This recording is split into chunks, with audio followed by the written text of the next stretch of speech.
Chicken adobo ba ang cravings mo today? Tara, ipakita ko sa inyo kung paano ko niluluto ang aking chicken adobo. So, ganito ako magluto ng chicken adobo, guys. Napakasarap siya at saka napakamalinamnam. So, umpisahan na natin. Isakutsa natin ang ating manok. Huwag na natin lagyan ng mantika. Palalabasin natin ang mantika at saka tubig ng manok. Kasi ang manok ay matubig yan. So, ayan, guys, oh, nakikita nyo. Nawala na yung tubig pero nagmamantika na siya. So, igigisa natin siya sa sarili niyang mantika. So, ayan o, papula-pulahin lang siya natin ng konti.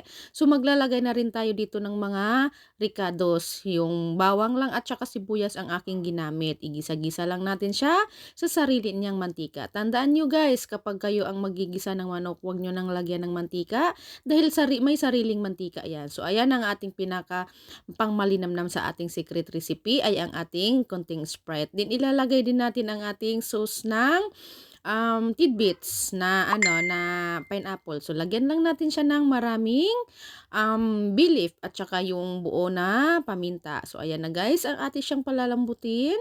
O napakabango na talaga siya guys. Habang kumukulo siya ay napakabango. So luto na siya.